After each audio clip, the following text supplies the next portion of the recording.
Olá, eu sou Janaína Spolidório e o vídeo de hoje ele é bem especial porque ele é um vídeo que eu demorei meses para poder elaborar. Eu comecei a elaborar ele o ano passado, ainda no final do ano, e porque a questão dele é muito delicada. As pessoas elas falam sobre metodologias e métodos para a educação, e daí eu queria fazer um vídeo sobre o melhor método para a alfabetização. E daí eu não sabia muito bem como fazer um paralelo para as pessoas entenderem melhor o que eu quero passar em relação à melhor metodologia para a alfabetização. E daí eu encontrei há alguns dias, me veio a ideia de como que eu poderia fazer isso. Quem me segue lá no Instagram, e se você não segue ainda, você pode seguir no @JanaínaSpolidório do Instagram, acompanhou ontem a montagem de uma parte desse vídeo, porque lá no Instagram às vezes eu mostro os bastidores, Então quando eu estou preparando um material novo, às vezes eu tiro uma tela do computador conforme eu vou preparando, ou se não do rascunho que eu fiz antes de preparar o material, porque às vezes eu faço rascunhos à mão. Esse aqui no caso, para poder explicar dos métodos vai ser um pouquinho esquisito, porque eu vou começar com uma receita culinária, e daí eu vou fazer o paralelo com os métodos logo em seguida. Quem estava ontem lá no Instagram comigo participou da elaboração do cartaz culinário, porque daí foi dando sugestão sobre cores, sobre partes do cartaz. E agora vocês vão conhecer um pouquinho desse cartaz e eu vou explicar as partes de uma receita. Enquanto eu explico, você pode ficar pensando que receita será essa. E daí essas partes da receita elas vão depois dar na parte de método que eu vou explicar para vocês. Então vamos começar aqui. Então eu tampei uma parte grande da receita, ela é uma receita ilustrada. E aqui eu deixei aparecendo só um dos ingredientes, que é um ovo. Quando a gente tem um ovo sozinho, esse um ovo sozinho, ele pode ser feito algumas coisas com ele. A gente pode fazer ovo mexido, pode fazer ovo frito, pode fazer ovo cozido, pode fazer alguns tipos de ovos, mas o ovo sozinho, ele não nos dá a possibilidade de poder fazer outras coisas com ele. Então, mesmo quando a gente faz só o ovo, a gente ainda acaba acrescentando uma pitadinha de sal ou algum temperinho. Então, o ovo, quando ele está sozinho, sem ser no universo de uma receita, ele dá algumas possibilidades para o cozinheiro, para o chefe. Mas ele não dá muitas, ele tem limites. E eu queria que você lembrasse muito bem disso que eu estou falando, que quando o ovo está sozinho, ele tem limites. Ele não permite a pessoa fazer muito além daquilo. E aquilo fica enjoativo, porque imagina você comer ovo todos os dias. Daí, essa receita aqui que eu vou mostrar para vocês, além do ovo, ela tem um segundo ingrediente que eu queria falar também, que aqui vamos voltar à receita. Vou tirando aqui aos poucos. O segundo ingrediente são as 2 colheres de chocolate em pó. Chocolate em pó também. Você pode, com o chocolate em pó, você pode juntar um pouquinho de água e daí ele fica líquido, pode colocar um pouquinho de leite. Ele sozinho, ele tem o sabor. Quando eu era pequena eu comia muito chocolate em pó na colher, porque eu gostava muito, até mais do que o que a gente chamava de Toddy, que era chocolate com leite, porque ele é bem docinho. Mas o chocolate em pó sozinho, ele não nos dá assim várias possibilidades. Assim como eu expliquei do ovo, o ovo ainda tem um pouquinho mais de possibilidade, e isso é o que vai ser mais importante da receita para nós no que tem respeito à metodologia, que eu vou explicar depois. O ovo, ele tem alguns leques de possibilidade, mas são limitados. E o chocolate em pó, ele já é uma coisinha um pouquinho, assim, não é natural, é uma coisa mais elaborada, ele passa por um processo de fábrica. E ele tem, assim, limites maiores que o ovo, ele não dá, assim, tanta possibilidade para fazer as coisas sozinho. Ele precisa de outros ingredientes para poder virar alguma coisa. E daí, claro, a receita aqui que eu vou mostrar para vocês tem alguns outros ingredientes que a gente vai ver agora, que eles são menos importantes para a explicação, mas eu vou mostrar aqui. Essa receita vai um ovo, 2 colheres de chocolate em pó, óleo, farinha de trigo, açúcar, leite e fermento em pó. Eu não coloquei as quantidades porque elas são irrelevantes para a explicação. Mas esses ingredientes aqui juntos, quando a gente faz a junção deles, eles fazem um tipo de complementação que dentro de uma receita vão resultar em um bolo de caneca. Então aqui a gente tem os ingredientes para uma receita de bolo de caneca. Mas só os ingredientes sem saber o que fazer com eles não dá o bolo de caneca. Eu vou precisar de uma parte importante da receita, que é o modo de fazer, que aqui eu escrevi assim corrido, né? Que daí modo de fazer todo mundo conhece, né? Coloque o ovo na caneca e bata bem com um garfo, acrescente o óleo, o açúcar, o leite, o chocolate e bata novamente, daí vai indo a receita. Então a gente teve aqui nessa explicação o ovo, que ele é limitado sozinho, mas ele tem algumas possibilidades, né? Que é o ovo mexido, ovo cozido, aquela coisa toda. A gente tem as colheres de chocolate em pó, que já é um ingrediente que já é processado por fábrica, e daí ele traz menos possibilidades sozinho do que o ovo. E a gente tem os outros ingredientes que juntos se complementam e conseguem ser transformados no bolo de caneca quando a gente segue instruções. Explicada essa parte da receita, que eu vou voltar daqui a pouquinho nela, depois que eu explicar os métodos, eu vou explicar para vocês qual é o método mais assim interessante para a alfabetização dentro dessa contextualização, e daí vocês vão ficar sabendo qual que dá mais certo. Nessa segunda parte eu vou explicar cada método que é utilizado para a alfabetização, e o método é uma coisa interessante de alfabetização, porque todo o tempo que eu dei aula, eu fiquei bastante tempo em sala de alfabetização, e daí na maioria das vezes os professores falam assim, porque eu só uso o método tal, porque ele dá certo. Daí vem outro professor e fala, eu uso o outro método tal, e ele dá super certo. E daí eu quero que vocês guardem também essa informação, assim como eu falei que seria interessante guardar a informação do ovo, que ele tem um limite. E daí eu vou mostrar para vocês, eu vou tentar explicar rapidamente essa parte, porque ela não é a mais importante. Aqui é só uma explicação um pouco por cima assim, dos métodos, só para ver a diferença entre eles. E daí depois continua a explicação qual é o melhor método para você poder entender melhor. Então vamos lá. O primeiro método que eu vou mostrar aqui, uma informação importante.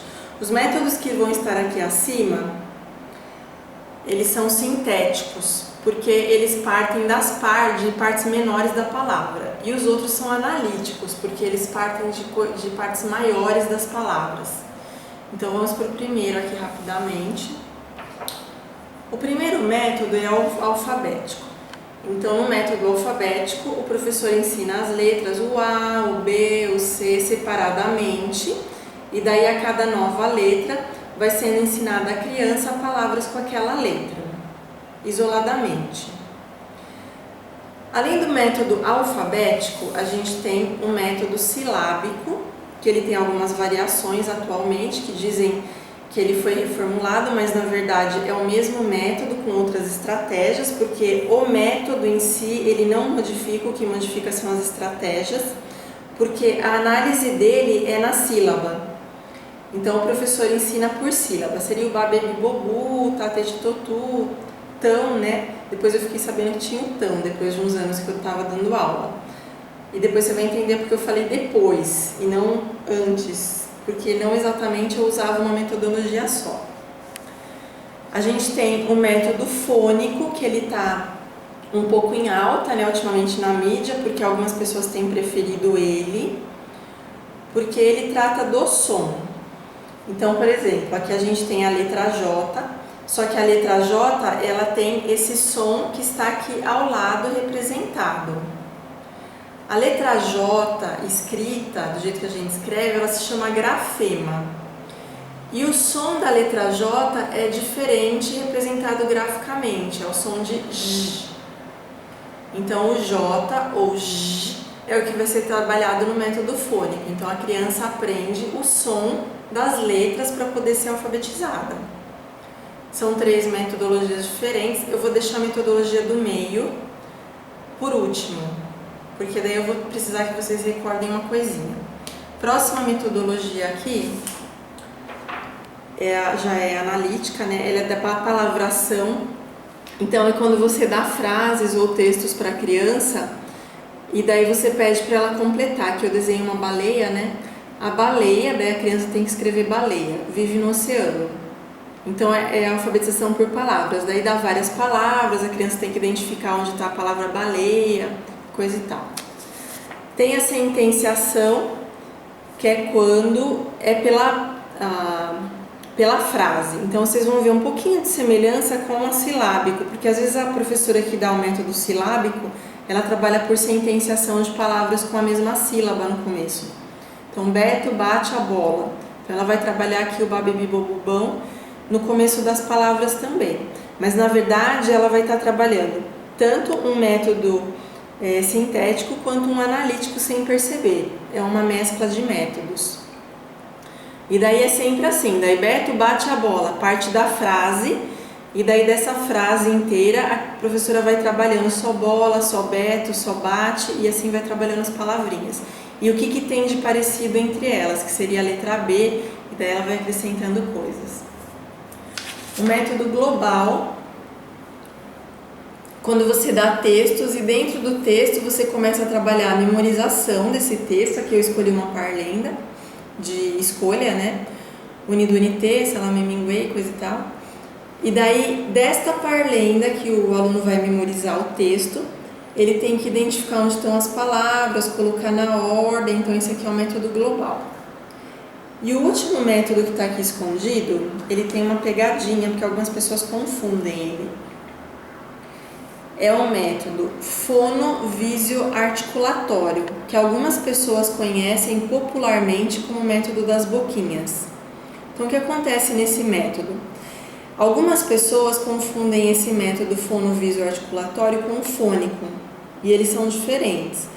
No fônico eu vou trabalhar o som e vou dar ênfase no som, e no fonovisio-articulatório eu vou dar ênfase na imagem da boca. Então qual é o movimento articulatório, por isso que é visio-articulatório, que sai no som, que é o fono, da letra A. Depois da letra E, da letra I, geralmente são trabalhadas primeiro as vogais, depois as consoantes. Esse método fonovisio-articulatório é bastante trabalhado também em Portugal, assim como o método fônico.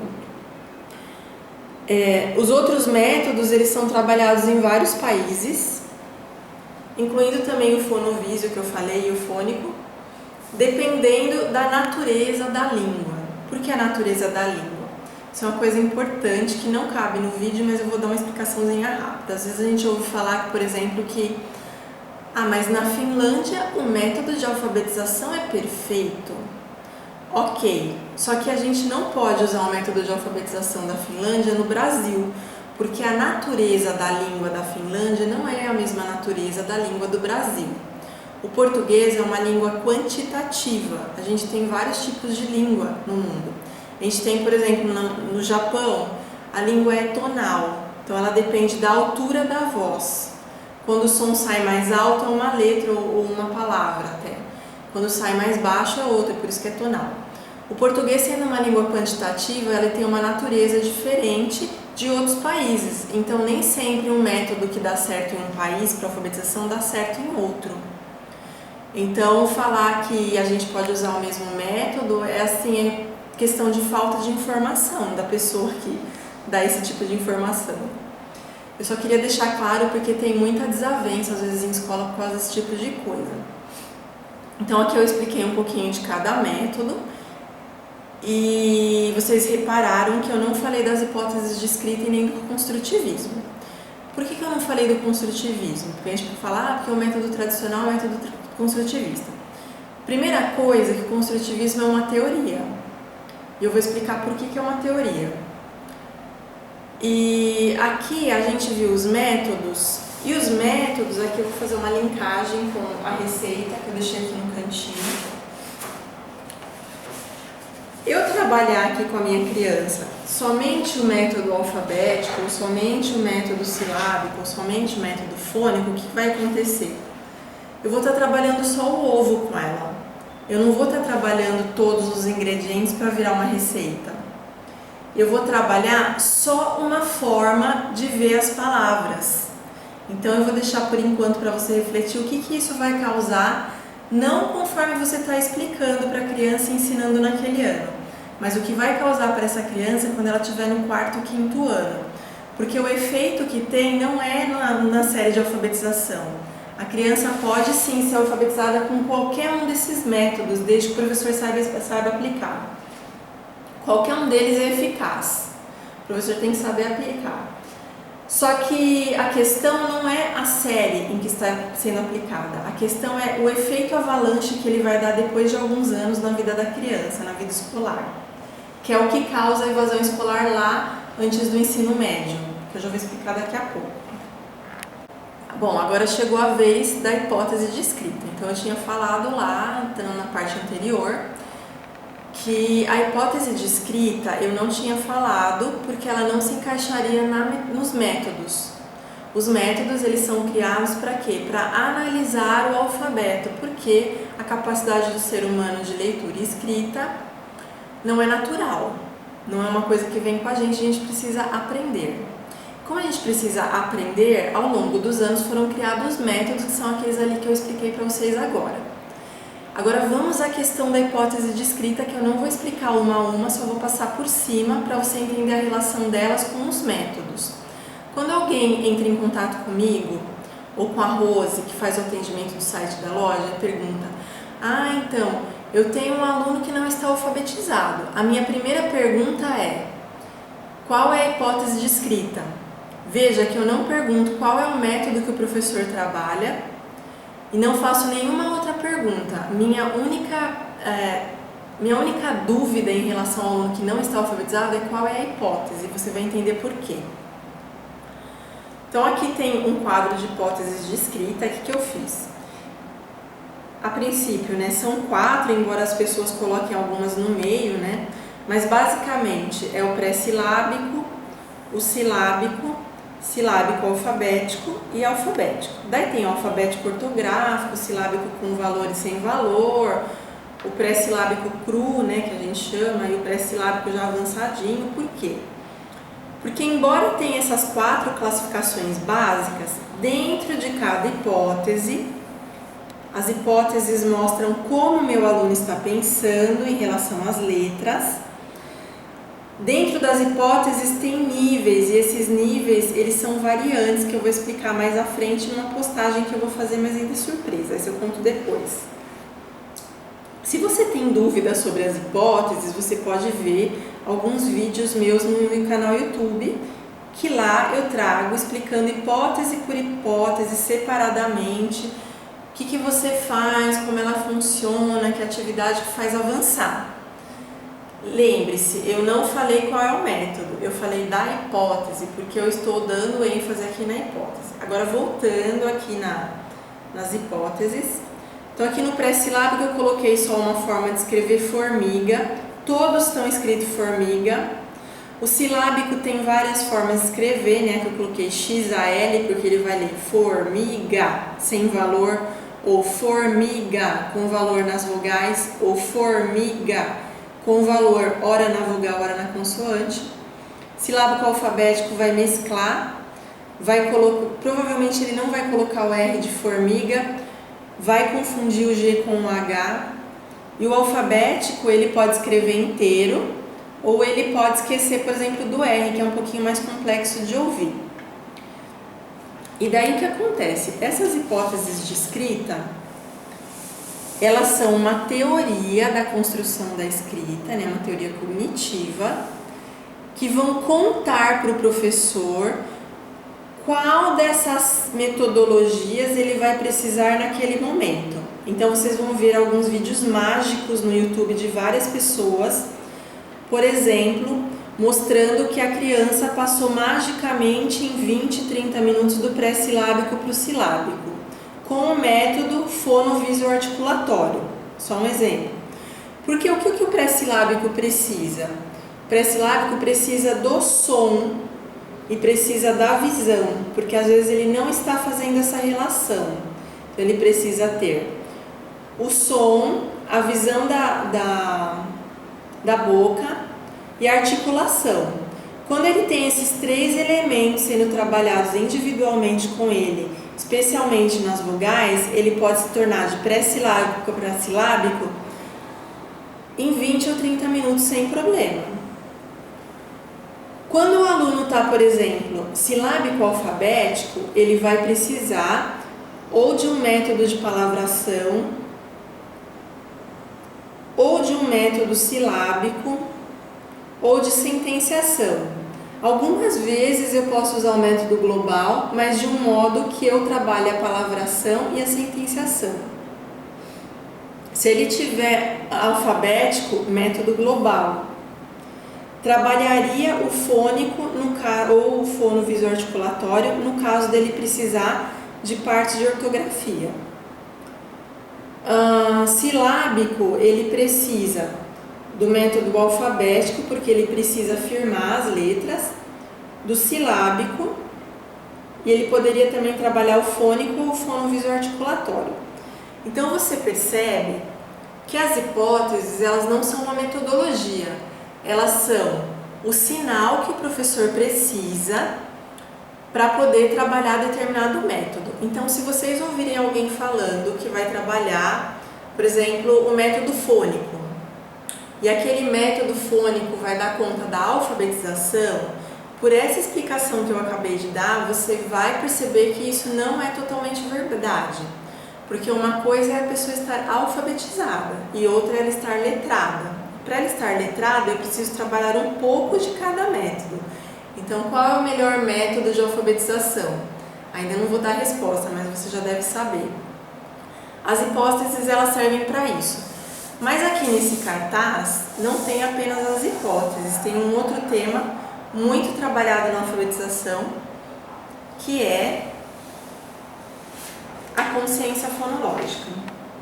A consciência fonológica é uma estratégia, então veja, aqui é uma teoria cognitiva e aqui é uma estratégia, que tem toda uma teoria por trás também, que ela trabalha alguns elementos sonoros, ou seja, ela é fonológica porque ela vai trabalhar com som.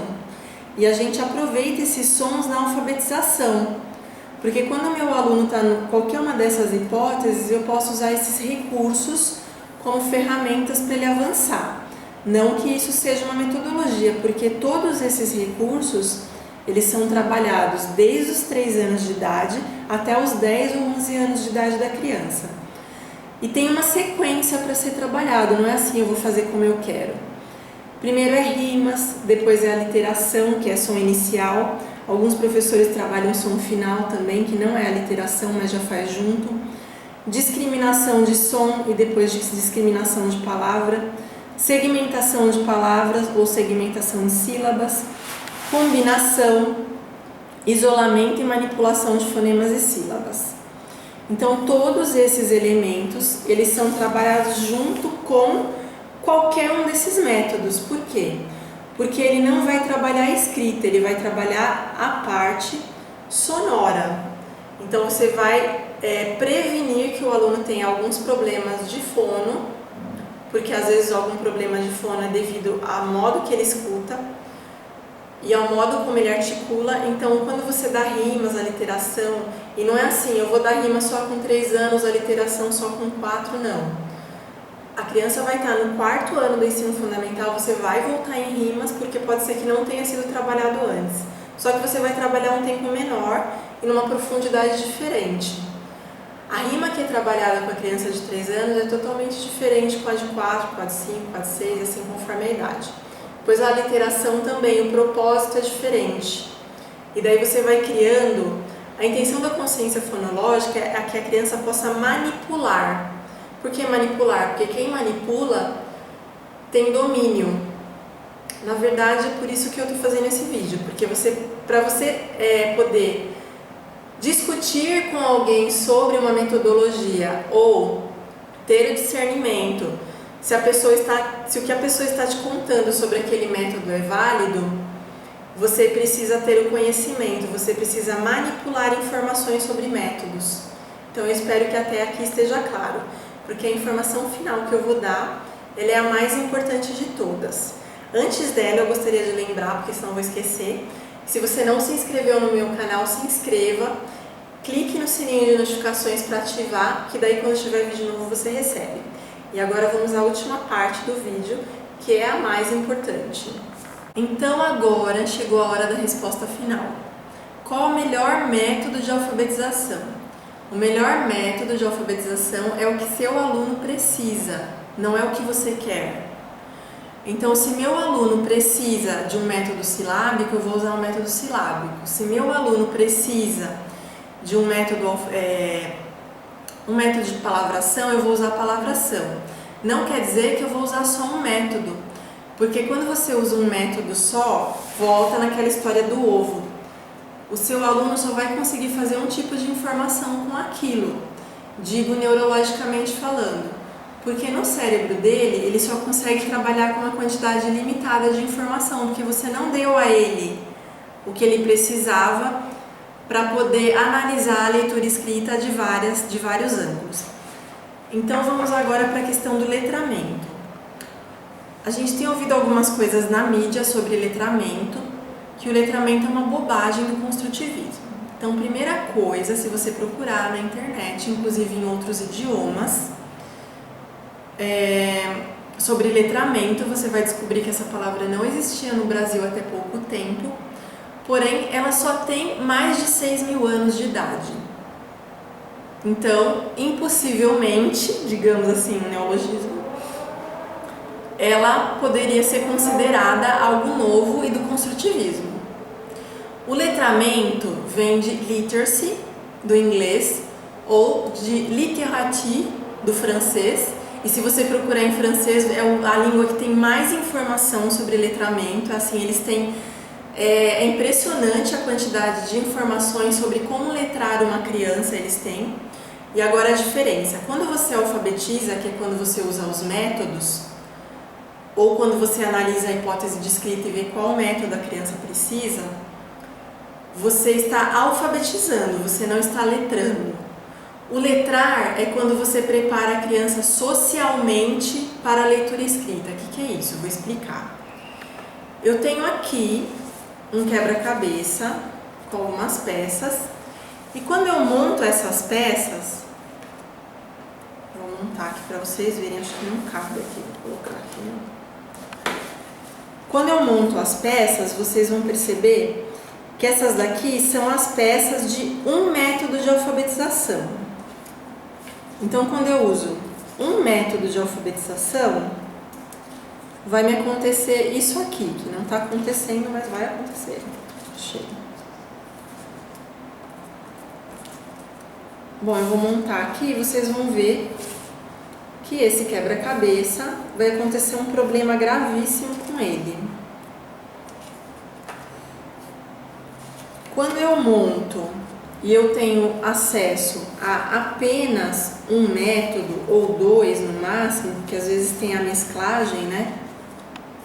No cérebro da criança é isso que acontece. Então, quando eu sou alfabetizada com A, B, C, alfabético, método alfabético, ou com Ba, Be, Bi, Bo, Bu, ou com A, B, C, D, E, que são os sons, ou com qualquer outro daqueles métodos, a criança consegue juntar as informações. Então, ela vai juntar que o A com N com A dá Ana. Só que dentro de um contexto de leitura, vai acontecer que aquela criança, ela não vai conseguir enxergar o por trás daquelas letras, daquela formação. Ela vai ler que é Ana, vai ler que é come, vai ler que é bala. Ana, come, bala.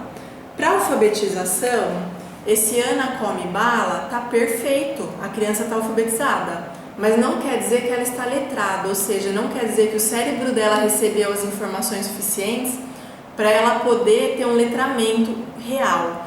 O letramento real não vai acontecer no primeiro ano, ele vai acontecer nos anos seguintes. Então, por isso que a gente tem que pensar nessa questão de metodologia de alfabetização, que não é uma metodologia que vai adiantar, você precisa de outros estímulos para que a criança seja letrada. A criança ser letrada não é a criança ser alfabetizada. Então, vamos deixar aqui esse quebra-cabeça. e eu vou mostrar para vocês como é um quebra-cabeça, que seriam as pecinhas que você dá para a criança lá no primeiro ano, no momento de alfabetização, porque depois não adianta mais, ser mais difícil dela absorver. Então são as pecinhas que você dá, se você mescla os métodos e se você sabe qual é a hipótese e o que ela precisa naquele momento, o que acontece com essas pecinhas na cabeça dela. Então eu vou mostrar aqui para vocês. Aqui eu tenho o quebra-cabeça, que vai representar a cabecinha da criança que está letrada. Então, como vocês veem, ele tem peças diferentes, porque além da informação que a criança teve, ainda não, esse é aqui assim, além da informação que a criança teve em relação, esses daqui são mais difíceis, gente. Você vê que é mais complexo eu montar esse do que eu em branco, embora tenha figura.